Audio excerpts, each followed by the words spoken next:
ahead and get started. I know that there's people probably just logging in now. I want to start with a reminder about this many people being on the call and ask everybody to mute yourselves right now. I'd like to encourage you to use chat appropriately. And when we get to a question and answer portion of this, just be patient. We did a great job with the nutrition talk. I know you guys can handle that. Just use either the chat feature or the raise your hand feature. So I'm gonna just quickly introduce Kelly. She swam for the Hilltoppers in high school, multiple years on the national junior team, many Colorado State records. She ended up swimming at Cal Berkeley in college and was an NCAA finalist, scored points for Cal during her collegiate career. I'm not going to give away any more of the story. I'm going to let her tell it. But I do think that her message is really relevant to our current situation and a lot of the things that we've been talking about in dealing with time away from the pool. Kelly, it's all yours. Awesome. Well, first of all, can you guys all hear me okay? Some nods. Okay, awesome. If my internet cuts out, make sure you guys write in the chat, I can't hear you. Thank you guys so much for taking the time to hear my story today. I know you guys have probably been on virtual classes and just really appreciate all 50 of you, oh my goodness, joining today. Like Shawn said, if you guys have any questions for me during this, please use the chat and I'll try to answer those for you in a little while. Like Shawn also said a little bit about myself, I'm from Denver. I grew up swimming on Colorado Stars for most of my time. And when I was 16, I actually found out that I broke my back. And so that's what the meat of this talk will be today. And after that, I joined TOPS, and that's where Shawn is part of my story and where TOPS is part of my story. I only swam for TOPS for a year before I went off to college. I went to Cal, part of the 2015 National Championship team, which is definitely a highlight of my career. And other highlight of my career was being voted captain in 2016, my senior year. So still very involved with swimming. I work at USA Swimming, and I've definitely seen a couple of you guys at swim meets. I'm the national events manager. So if you're at a junior or higher level event, please make sure you come say hi to me. But I've done a couple talks recently, and Zoom is not my most favorite way to do it, but definitely am appreciative that we can do it. So I'm going to start by just getting to know you guys with 3 questions. If you can relate or agree, just like raise your hand via Zoom, give a thumbs up, something like that, so I know who I'm talking to. So first question is, I've been injured before. Oh my, that is a lot of people and I have to scroll through. Okay, awesome. Wow, that's a lot of people. All right, go ahead and put your hand down. Second question, swimming is my identity. Couple people.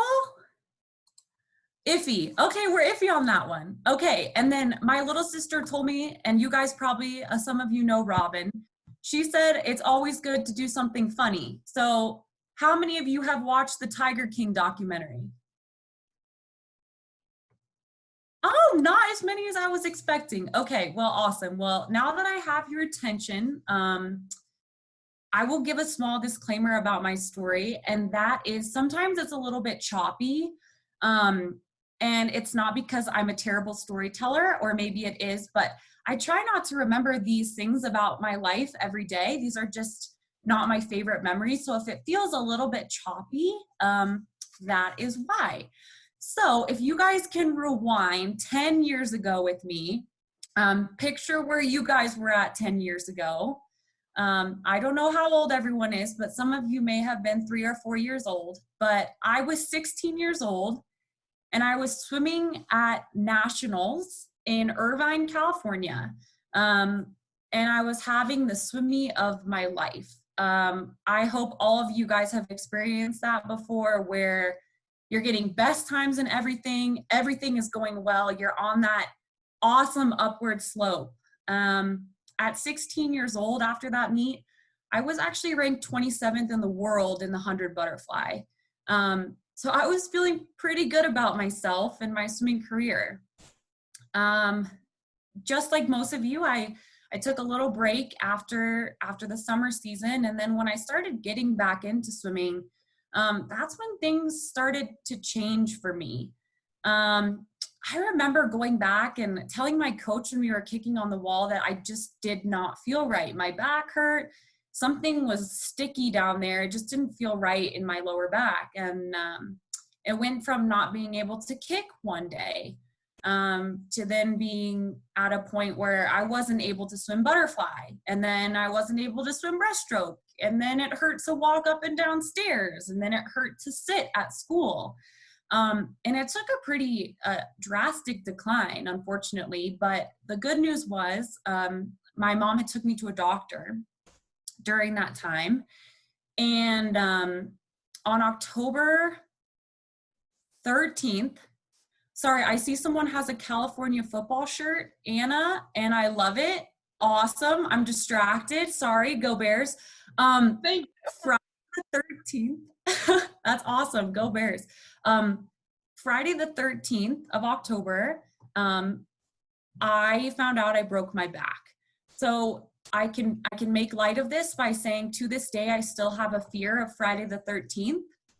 The last Friday the 13th, I was about to go to a friend's wedding in town, and I actually found out that my tire was flat and I had a migraine. So I still have a problem with Friday the 13th to this day, but that one was definitely the worst. So my doctor said I wasn't allowed to do any activity for 6 months. So that meant nothing other than maybe wearing my backpack with a few books around school and walking to and from class.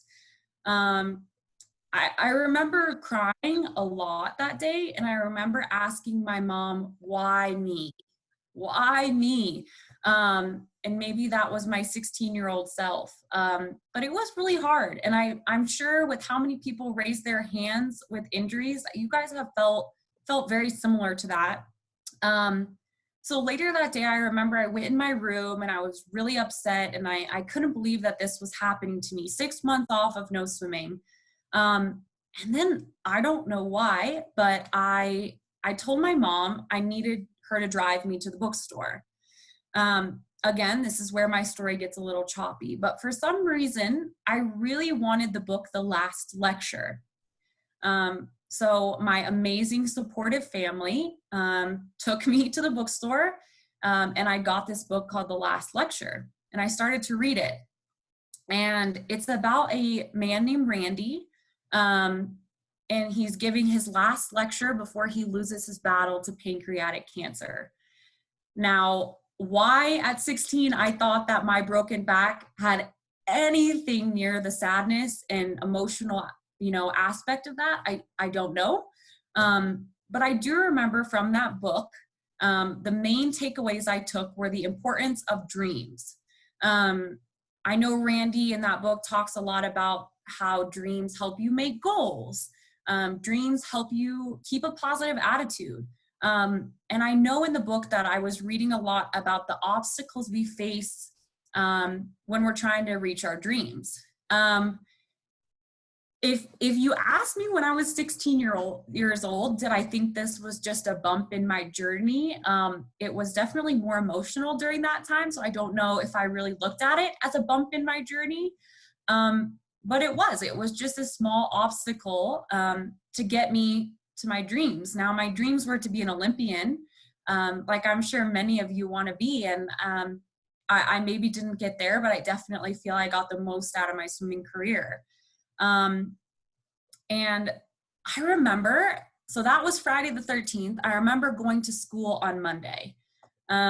And I remember I felt so lonely and so isolated, and no one was really asking what was going on with me. It was kind of an awkward situation. I had just signed up for high school swimming, and I had to let them know I couldn't do that. So it was just a really weird time. Just felt very unlike myself at 16. And at a school of 4,000 people, it was really hard. But luckily I convinced my mom that I did not need a wheeling backpack. And I could carry my backpack, which was good because I didn't want to stand out more than I thought I did. And going back to my second question about, do you guys feel your identity was swimming?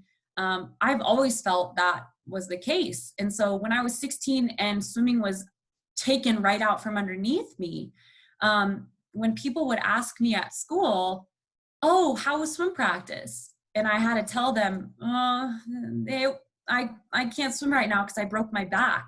I remember those being the hardest conversations I had.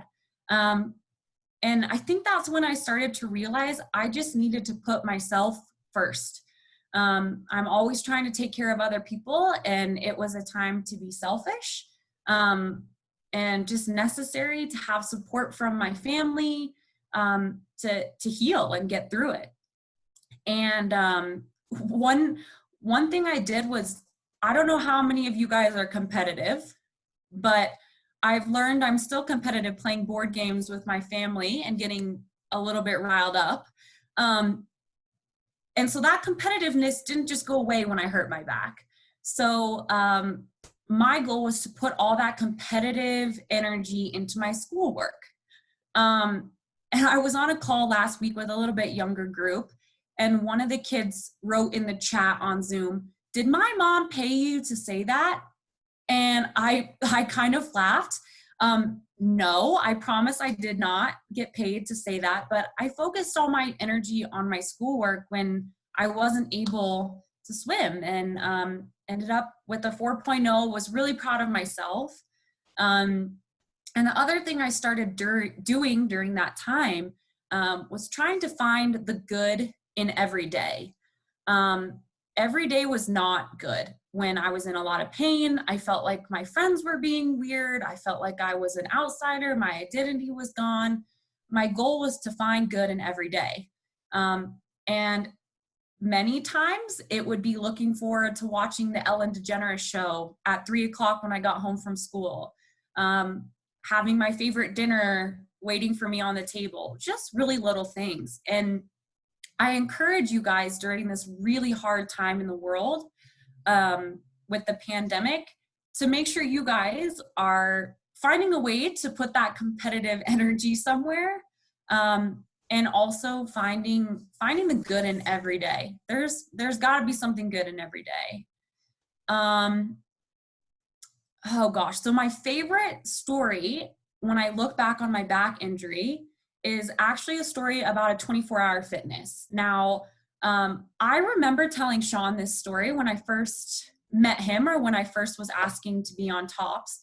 And then when I was talking to him a couple days ago, or maybe it was last night, I had no idea that he remembered the story. So it was pretty cool. But basically, after 6 months of doing nothing, I finally got to do PT about 6 months later. And it wasn't until about 8 or 9 months. Again, my story is a little choppy, but 8 or 9 months when I was finally allowed to try to get back in the water again. And I remember asking the doctor, so do I just get in and do like a 500? He's like, is a 500 one lap? I'm like, no. But the rule was every time I was pain-free, I could add another lap. And I had to start with a 25. And sadly, it took me a really long time to get up to 100. And I know that you guys won't be going through that when you get the chance to get back in the water, but that was the rule during the time for me. So I was embarrassed for some reason to go to a 24-hour fitness or a pool close to my house. So every day I would have my mom drive me over like 20 or 30 minutes away to a 24-hour fitness. She was so supportive and kind to do this. She never asked if I wanted to go. She just drove me when I was ready. And she dropped me off, and I'd go into the gym. I'd do my PT.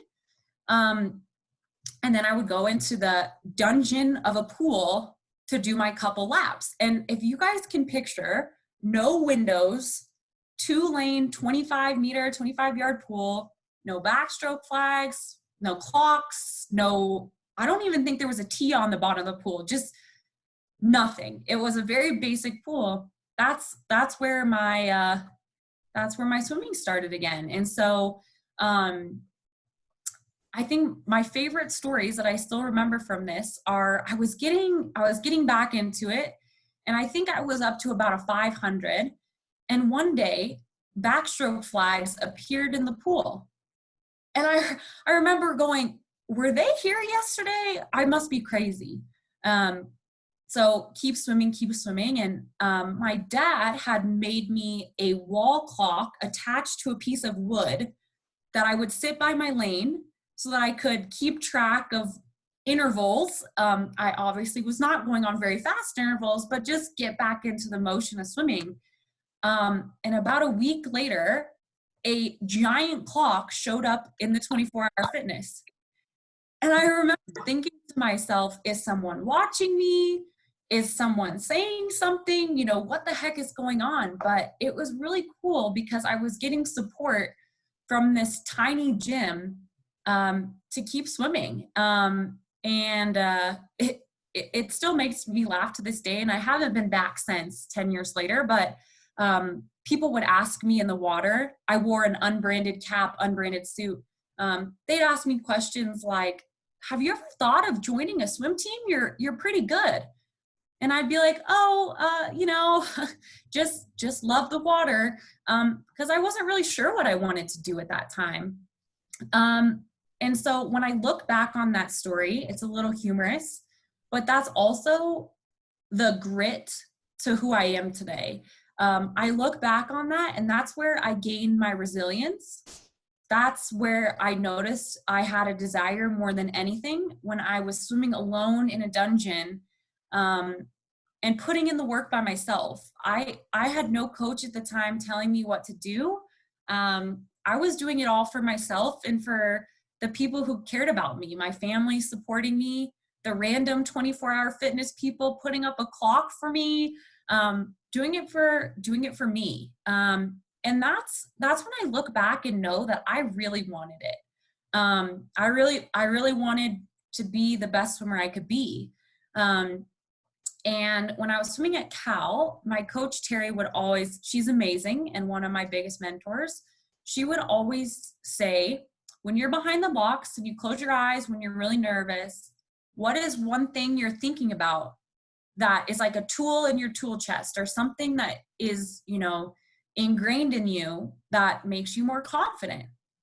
And I had to tell her the whole 24-hour fitness story one day because that was what I would think about before, particularly the 400 I am. And it just reminded me that I had a desire to do something just bigger than myself, and I wanted it really badly. Fast forward a little bit of time to my college years. So freshman, sophomore, junior year, I was part of national championship team. Things were going great. My senior year, I was again swimming faster than I ever had, back on that upward slope. And unfortunately, about 2 months before Pac-12s and NCAAs, the championship meets, I was feeling that same pain in my back. And I knew what it was, but I also was at a point I had to finish my college career. I don't think I could ever have lived with not being able to swim my college career. So the coolest thing during that time was I truly felt I was no longer alone. So during my second back injury, I had an army of my golden bears that they would not let me quit. And And I just appreciate that so much. And I think that's one huge takeaway I want you guys to take from my talk today is you guys are not alone right now. It may relate to my story that you guys are out of the water. And the greatest thing is you guys aren't alone. Everyone on the team is, I'm sure, feeling similar emotions to you. The best swimmers in the world are feeling this.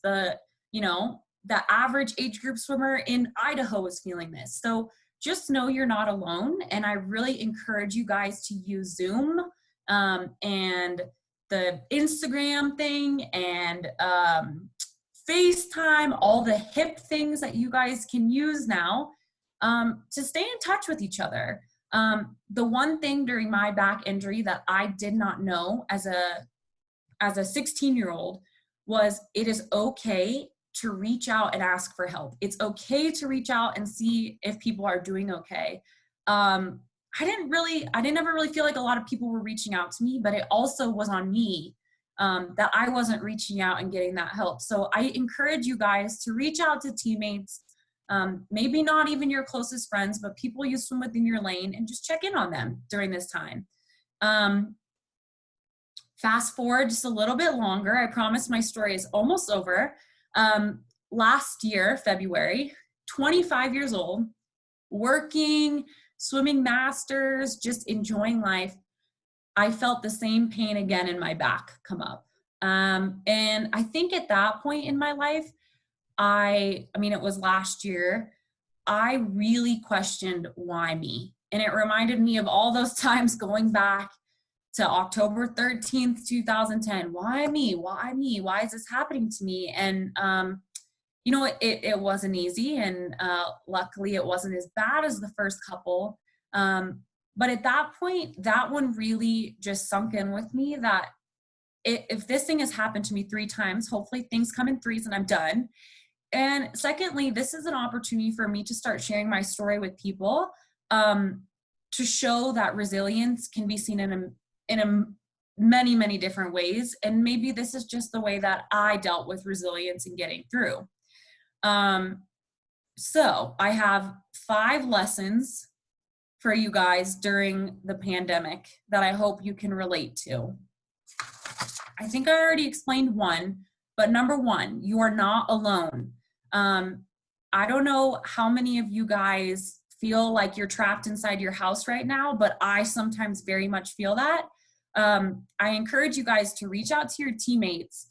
One thing my Cal friends and I have been doing, because they're still my greatest friends, is we get a group of 4 or 5 people together and we each have to do a circuit for 10 minutes. And we try to get through that. And then we stretch together and just talk at the end. So use your resources. I know Shawn has an incredible dryland program for you guys. Maybe it's something that you're able to do together and help each other with it, just simply logging onto Wi-Fi. Use each other to empower yourself. A lot of the drive does have to come from within, but use each other. It's a much more powerful resource. That's 1. 2, I don't know how many of you guys know Natalie Coughlin. She is not only one of my greatest mentors, but became one of my good friends at Cal. She did a speech with USA Swimming a couple days ago with Maya Dorado, and her outlook on this is look at this as an opportunity. Look at this as a way to take things that you wanted to work on inside the pool and take them outside of the pool. Couple things she uses as examples: core stability, flexibility, drinking more water, staying healthy instead of eating the giant chocolate bunny that's on my kitchen table. Maybe pick an apple with peanut butter, drink as much water as you can, do a yoga class, do a Pilates class, and look at this as an opportunity to get as strong as you guys can outside of swimming. 3, this is an awesome time for you guys to choose your reaction. I'm so grateful when I was 16 that I ended up choosing a positive reaction when it came to the end of it. It could have been easy for me to pick a negative reaction. And during the pandemic, Believe me, I get it. Some days I am so negative and I'm trying to find the good in every day, but try to choose a positive reaction and choose your reaction that you'll be proud of in a couple months, hopefully when we're all back swimming again. Related to that, 4, I promise I'm almost done, 4, take things day by day. When I heard 6 months of not swimming, it is just this huge chunk, incredible hill that I couldn't climb. But if you start compartmentalizing it and you take it one day at a time, which this pandemic has extremely taught me, I know that this is going to be easier for all of you. Just take it one step at a time. And that leaves me with my last point of I truly believe everything happens for a reason. I have that quote on the back of my laptop. Always have a sticker somewhere on it because I didn't believe that quote for a really long time. And then all of a sudden, I just realized that everything does happen for a reason. If I didn't get to train myself back at 24-hour fitness, I don't think I would have the confidence to have become an All-American my senior year in college. So, or stand behind the blocks in Olympic trials, just so many things that I am so proud of in my swimming. So just remember that everything happens for a reason and you guys are not alone. And I see 65 people on this call, which means you guys have a support group, an army of people. So make sure you guys use each other. And that's all for now. Awesome. Thank you, Kelly. I want to reiterate a few things that that she said, and this is like almost, it's kind of unbelievable because just think about the thing she hit on: grit, which is one of the elite team values for this season. The areas of improvement that she talked about: nutrition, hydration, flexibility, core strength. These are all things that we've been talking about. And then lastly, living in the moment and living day by day. That's been kind of a mantra of ours through this whole season, is just trying to be in the moment and take it day by day. And we've talked about the ups and downs of this scenario where some days you're motivated and not motivated, just being in the moment every day. I promise I did not seed Kelly with this information. It's not the mom that paid her to talk. Those just came out really organically and wonderfully. Does anybody have questions that they would like to ask of Kelly, or things that might be for the good of the group? I did have a couple of other people that I wanted to talk for a minute, but I would like to take questions right now if there's anything that's on anybody's mind. And you can just unmute yourself and talk. Let's just do it in a controlled fashion if you've got a question. All right, Allison, do you want to follow up? Sure. You want to go first? Okay. Yep. So I'm gonna probably repeat some stuff that you heard from Kelly because it was awesome. And thanks for sharing your story with us. A lot of you guys probably know that I had a shoulder injury when I was swimming, mainly because I'm usually getting on you guys to do your warm up to swim exercises. So I just wanted to share a few more details about it. Take you back to my senior year in high school, which is further longer ago than Kelly. But I had just committed to college. I signed my national letter of intent. I was really excited, and then started feeling shoulder pain in December, like 2 weeks out from my big meet, mid-season meet. Had to start kicking, and I still went to the meet. US Open, went and swam 2 of my best times, 100 and 200 back. I was like on a high. Everything was going really well.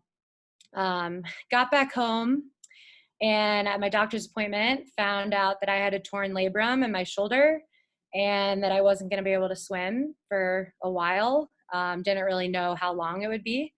And so I ended up having surgery in April. So a few months after I tried rehab. This was in the middle of high school season. I missed swimming, missed all the fun, missed being able to defend my state title and possibly make like break a state record that I was close to in the past.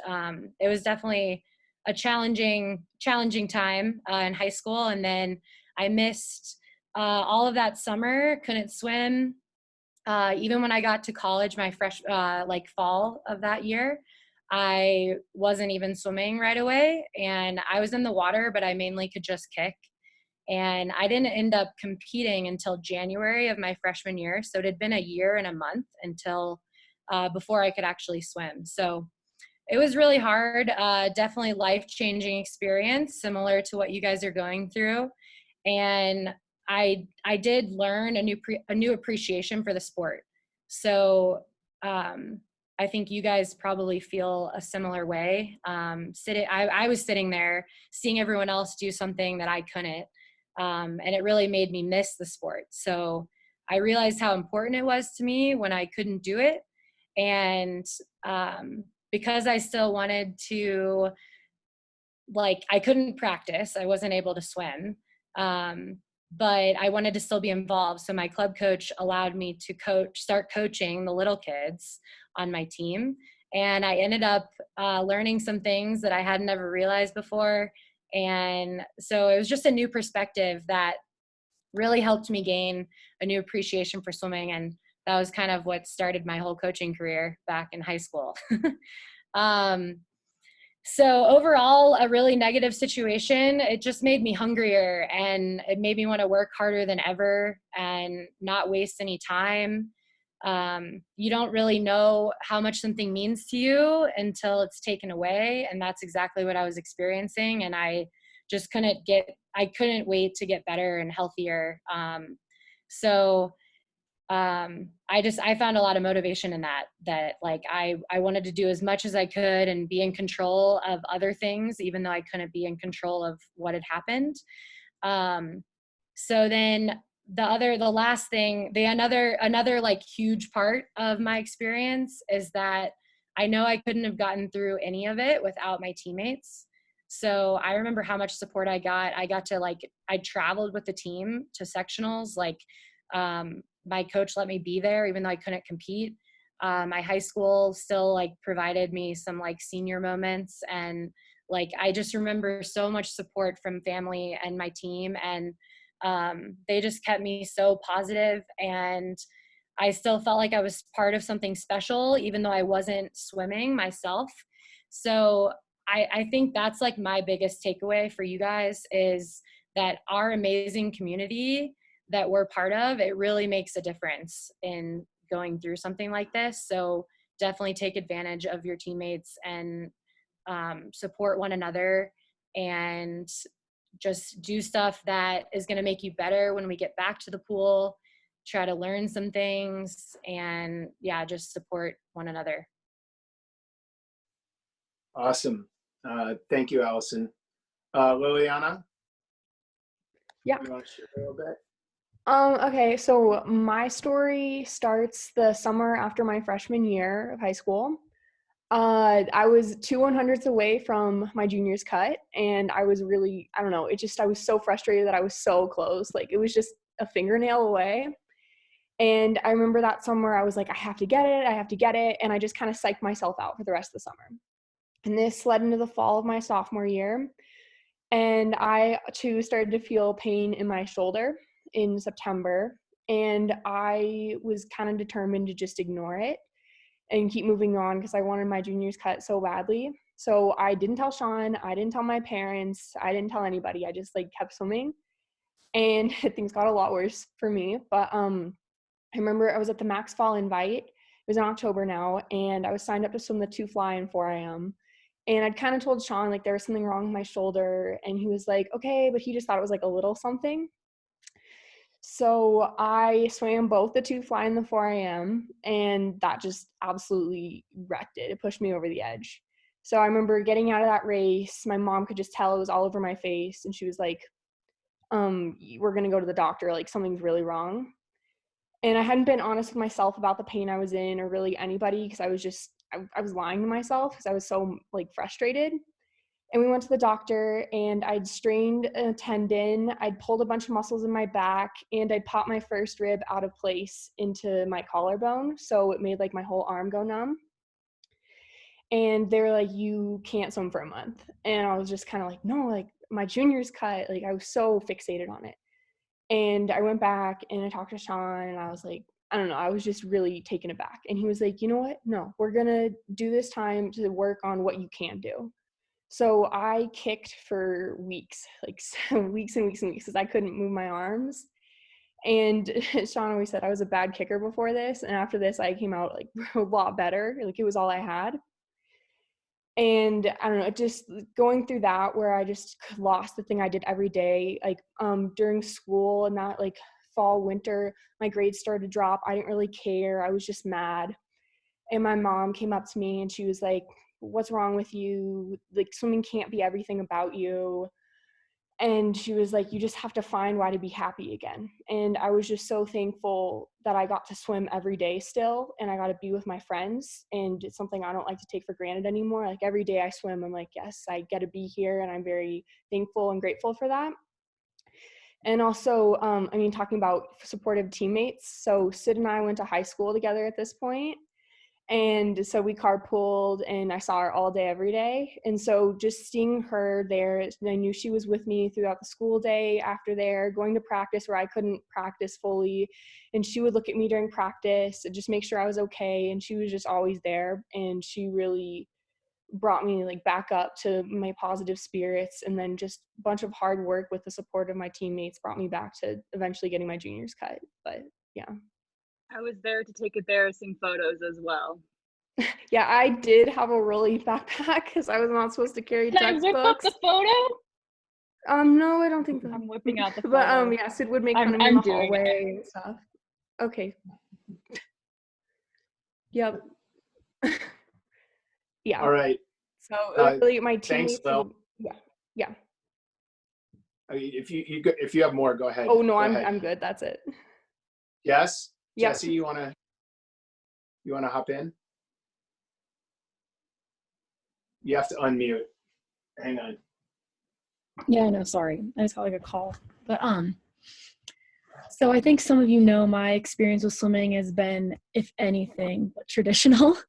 And so I've experienced this like draw away from the pool in about like every aspect of my life. I experienced it once for the first time in 7th grade. I experienced it a lot in high school and even my past year in college. So obviously I've had 8 concussions. And so along with being out of the pool, like I've had to deal with being away from school and being away from people in general and being away from like the outside world. And so in a way, I feel like that's kind of prepared me for what I've had to go through nowadays. And so being in a world where it's like, it's scary to go outside and it's scary to talk with your friends and be with them, it's so important to realize that like you are so much more by going through this than what you were. And it's so hard to explain that. But when I first had to like take a step back from swimming and like watch all my friends do it, and like literally my entire community, like obviously like you guys are my friends, like I had high school swimming, like there's so much like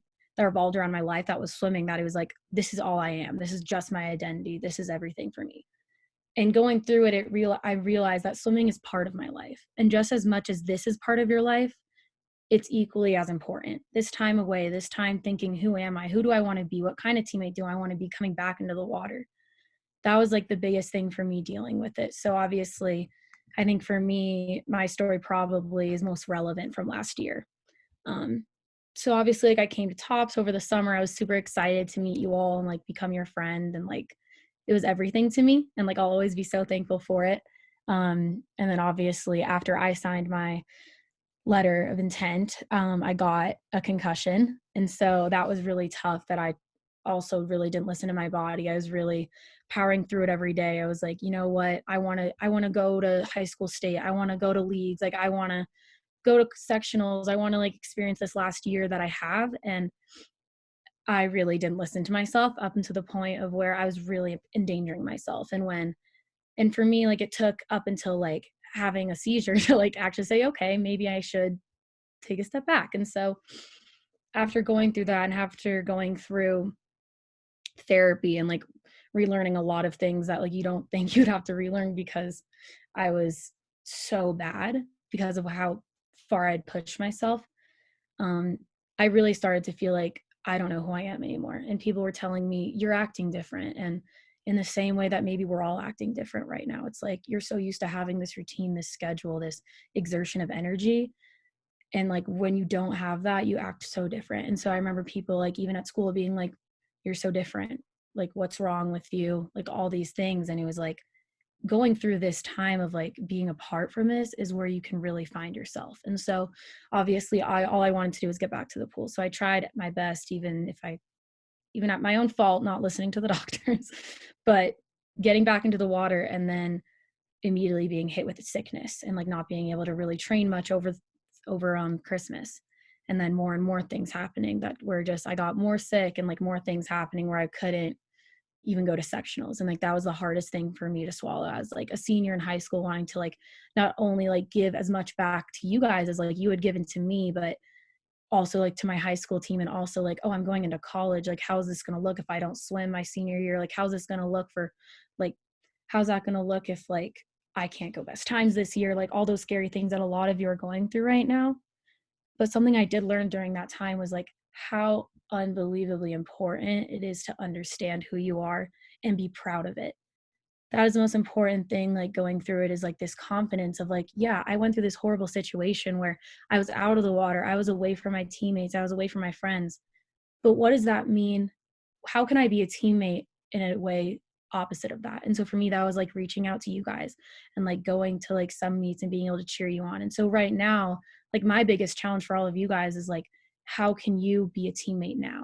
Whether that's reaching out to your friends, helping them go through, like helping juniors go through recruiting, like helping seniors deal with having to like not really get graduation, not get prom. Like how can we as a community come together and like show us that we're so much more than just a swim team, like we're a family. And so going through that has helped me, especially this year when I got 2 more concussions and I was out for like a month and going into like mid seasons and thinking, you know what, maybe I'm gonna have to take a red shirt year, like all of those horrible things, that it's like knowing that you've never given up and you've always wanted to come back for your team and come back for something bigger than yourself is something that will always carry me farther than ever before, because you guys are being given like every reason to give up right now. And I know you never will.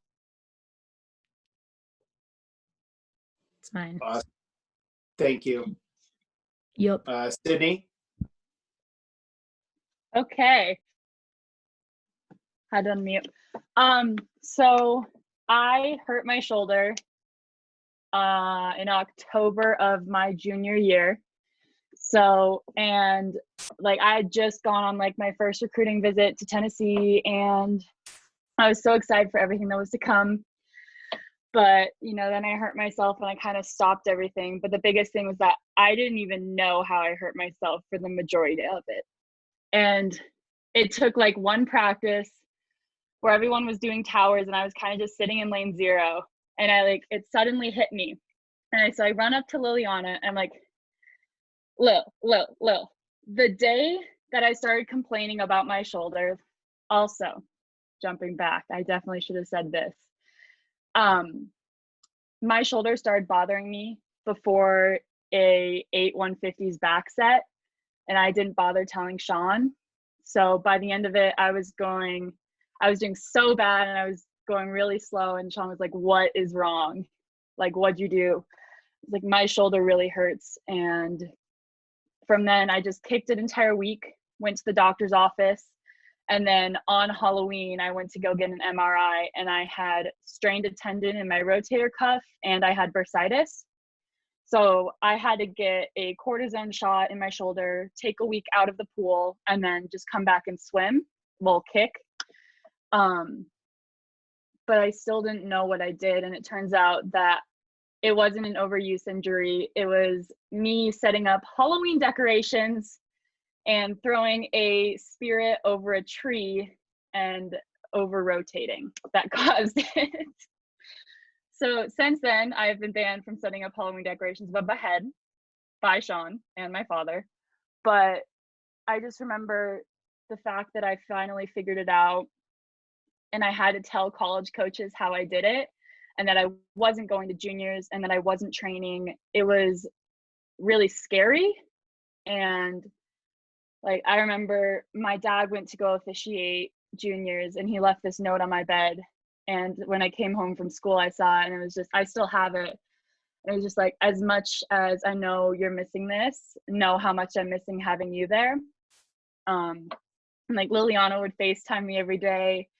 And she would call me, and like I was her step-in senior sister. And so I had a lot of teammates there backing me up, and my family was backing me up. And Shawn was just like, you got to kick, you know, you're a horrible kicker. This is going to make you better.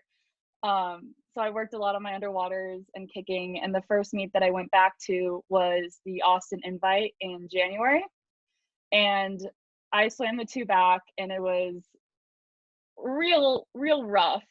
I didn't trust myself enough, and I was really scared. But when I got to the 100 back, I wasn't as freaked out, and I went like 0.2 off my best and re-got my summer juniors cut.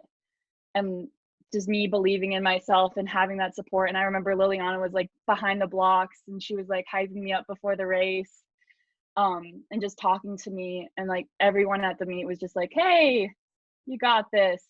But like that swim is actually what got Carol, the coach at Texas, to email me. Like, she came up to my dad and was like, if I gave her a call, would she be interested in coming? And now I'm going there. So it was just like the support of my friends, the support of my family, and then having to believe in myself and push myself to not give up during something that turned out pretty well. Awesome. So I think you guys can probably hear a lot of the themes but behind this, of us working together and just relying on each other. As we work through like how we're going to get back into the pool, and there's going to be all kinds of unknowns, I just encourage you to keep those things in your mind. I mean, a lot of the challenges that I gave you at the beginning of this, which were literally like increase your flexibility, improve your weaknesses, do things that you've wanted to do that have kind of been on the shelf, or, you know, like focus on an area that you can improve. I think you've heard from everybody to be like one of the ways that you get through this. You find something you can improve at, and then you focus on that ability to improve, even though you can't necessarily swim butterfly, backstroke, breaststroke, or freestyle every day right now. You can still make improvements that are tangible and will be meaningful later. So I just think as we work through this and we look through what it looks like to like slowly reintroduce to the water and all the other challenges that we go through, we just trust each other and think about how can we support each other through this process. I mean, today's been really awesome. I thank every one of you that spoke and shared your story. I think it's really powerful, and I think that there's a lot of just with some self-reflection, all of you can understand how your independent drive to make yourself better, you're doing it, a lot of times you're doing it alone, but we're trying to provide the best support system possible, but you really are just wake up and do the best you can each day. Is there anybody else that wants to add anything for the good of the group or that has questions? Okay, awesome. Happy Wednesday, folks. Thanks for sharing your stories. And we have another call tomorrow, but Jesse, yeah, go ahead. Can you sing Emma happy birthday? Yeah, sure. Okay, ready everyone? 1, 2, 3. Happy birthday to you. Happy birthday to you. Happy birthday, dear Emma. Happy birthday to you. Yay. Thank you, Jesse. All right, y'all take care. Be well. Bye. Bye, Shawn. Thank you. Bye. Thank you. Bye, Shawn. Done. Bye.